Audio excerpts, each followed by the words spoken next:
साथियों, जैसे कि आप सभी जानते हैं कि माननीय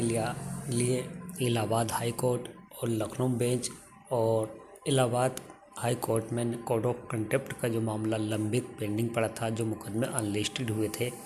उसकी पूर्णतः जानकारी उपलब्ध करा ली गई है। साथियों, एक बहुत बड़ी जानकारी आप लोगों तक पहुंचा रहा हूं। जैसे कि पूर्व में ये मुकदमे लंबित और पेंडिंग हो गए थे। पैरोकार ने वहां जाकर और या उसके काउंसलर एडवाइज़रों ने जाकर वहाँ कुछ नहीं देखा।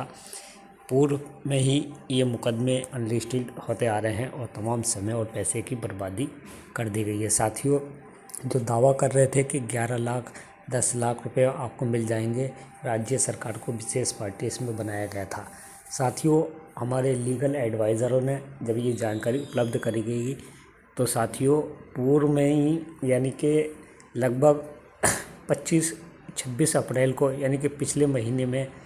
जो राज्य सरकार और केंद्र सरकार की तरफ से जो जवाब दाखिल हुआ है, उसमें स्पष्ट और क्लियर जवाब दाखिल हो गया है। उसकी कॉपी हम लोगों को रिसीव हो चुकी है साथियों, और उसमें बहुत बड़ी निराशा उत्तर प्रदेश के मदरसा टीचर्स को मिली है साथियों कोर्ट से। एक बहुत बड़ा झटका माननीय न्यायालय की तरफ से है, ये मदरसा टीचर्स के लिए है, क्योंकि जो लोग झूठ बोल कर दावा कर रहे थे कि राज्य सरकार और केंद्र सरकार पैसा देगी और उस पर 17 रुपये का 6 से 7 साल का बकाया मानदेय है, 10 से 11 लाख रुपए हर टीचर को मिलेंगे, तो ये दावा कहीं ना कहीं झूठा साबित हुआ साथियों। जो लगभग 3 सप्ताह पूर्व की में जो अप्रैल महीने में राज्य सरकार और केंद्र सरकार की तरफ से जो जवाब दाखिल हुआ है, उसमें स्पष्ट राज्य सरकार ने ये कह दिया है कि उसके तरफ कोई भी बकाया वेतन नहीं है। उसने अतिरिक्त राज्यांश चलाया था, अतिरिक्त राज्यांश दिया था और 40% की जो देनदारी थी उसकी अल्पसंख्यक मंत्रालय से 60% आने के बाद 40% अपना पूरा मानदेय दे दिया था। वही जवाब अल्पसंख्यक मंत्रालय भारत सरकार की तरफ से लगा है कि उसके पास 1 वर्ष योजना रही और उसने अपना पूरा मानदेय राज्य सरकार को, उत्तर प्रदेश सरकार को भेज दिया। और जो यूटिलाइजेशन सर्टिफिकेट प्रमाण पत्र है और जो लेखा जोखा जो दस्तावेज थे पूरे, वो कोर्ट को उपलब्ध करा दिए गए हैं साथियों। सारी चीज़ें उसमें लिखी हुई हैं, एक एक स्पष्ट। अल्पसंख्यक मंत्रालय ने इसकी पुष्टि लिखित रूप में और उनके काउंसलर द्वारा पूरी तरह से अप्रैल में ही एक जवाब लगा दिया गया है कि उनके पास 1 वर्ष योजना रही और उसने अपना पूरा बकाया 60% की देनदारी उत्तर प्रदेश सरकार को दे दी गई। दूसरी तरफ राज्य सरकार ने उसी आधार मानते हुए अपना जवाब दाखिल कर दिया था। तो अब जो लोग झूठ बोल रहे थे कि कोर्ट में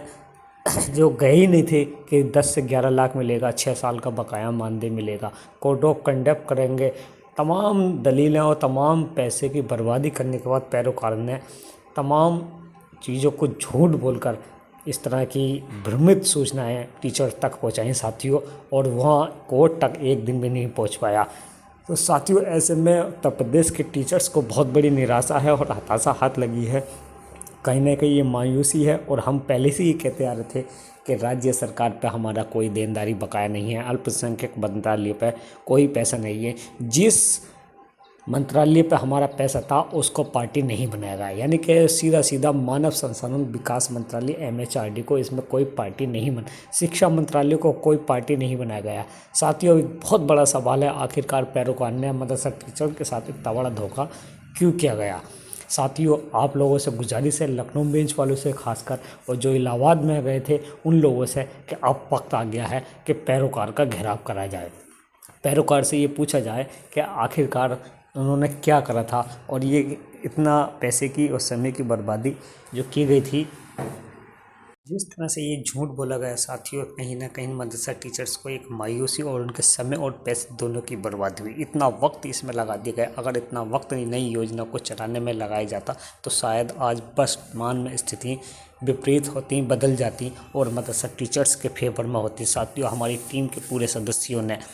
एक बार फिर से ये हामी भरी है, एक शिक्षक एक योजना का नारा जो हम लोगों ने दिया था, आज उस पर हम खड़े। और माननीय दानिश आज़ाद अंसारी साहब जो लगातार इस स्कीम को देख रहे थे, और कहीं ना कहीं वो चीज़ हमें आँखों देखी सामने देखी गई और सीधा संवाद माननीय मुख्यमंत्री से कर उन्होंने एक मदरसा आधुनिकीकरण को पुनः राज्य सरकार से चलाए जाने के लिए जो मांग रखी थी और अपनी अध्यक्षता में लखनऊ में जो मीटिंग हाई प्रोफाइल मीटिंग की गई थी, तो उसके बाद एक समिति गठित की गई थी माननीय निदेशक महोदय की, और इस वक्त समिति अपना कार्य शुरू कर दिया है। साथियों, विभिन्न जिलों से विभिन्न प्रकार के डिस्ट्रिक्ट माइनॉरिटी ऑफिसरों से जो सूचनाएं उपलब्ध कराई जा रही हैं, चाहे वो तहतानिया लेवल की हो, फौकानिया लेवल की हो, आलिया लेवल की हो, उच्च आलिया लेवल की हो, मदरसा आधुनिक टीचर से संबंधित मान्यता, स्थायी मान्यता से संबंधित हो, चाहे वो नई मान्यता से संबंधित हो, तो साथियों कहीं ना कहीं ये बहुत बड़ी कामयाबी हम लोगों को आगे मिलती नज़र आ रही है साथियों। और मुझे उम्मीद नहीं बल्कि पूरी तरह से विश्वास है कि बहुत जल्द उत्तर प्रदेश राज्य सरकार मदरसा आधुनिक योजना को पुनः संचालित करेगी और उत्तर प्रदेश के 22,000 मदरसा टीचर्स को इसका सीधा लाभ मिलेगा। साथियों, जो लोग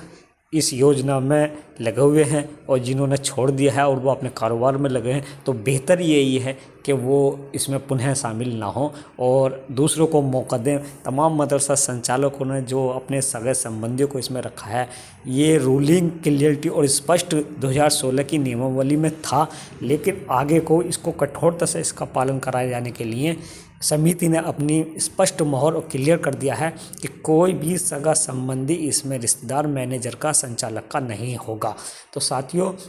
दूसरों को मौका दीजिए और अपनी बिल्डिंग जो मानक अनुसार है